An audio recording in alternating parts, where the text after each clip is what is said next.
Hello, দেখো ready হয়ে নিয়েছি। এখন যাব হচ্ছে মামার বাড়িতে। আমি একা না, অনেকেই যাবে।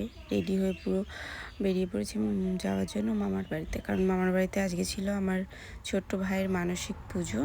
দেখো মামার বাড়িতে পৌঁছে গেছি। গিয়ে দেখছি এখানে পুজোর সব জোগাড় হচ্ছে। এখানে 11 জন না 12 জন মহিলা এসেছিল যারা পুজো করবে। এখানে এনারাই পুজো করে। এটাকে কি বড় ঠাকুরের পুজো যাই হোক কিছু একটা বলে।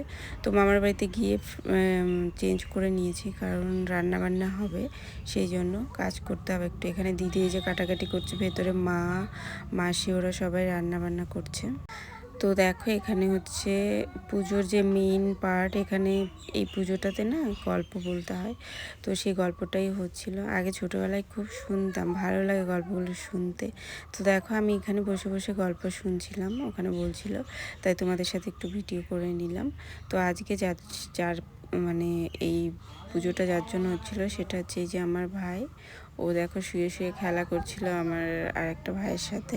হ্যাঁ, তো দেখো এখানে পুজোটা অনেকক্ষণ ধরে হচ্ছিল। তো আমাদের বাড়ি আসারও তাড়া ছিল। তো আমরা এখানে হচ্ছে রান্নাবান্নাও কমপ্লিট হয়ে গেছিলো। তো খাওয়া দাওয়া করে বাড়ির জন্য বেরিয়েছিলাম, কারণ বিকাল হয়ে গেছিলো। তো আসার পথে দেখো এই গাছটা কত কামরাঙা হচ্ছিলো। ওয়েদারটা এত সুন্দর ছিল আজকে বাইরের, দেখো মানে খুব ভালো লাগছিলো। রোদ না বৃষ্টি না অন্য রকম ব্যাপার, ভালো লাগছিলো। তো কেমন লাগলো ব্লগটা জানিও। আজকের মতো চলো টাটা।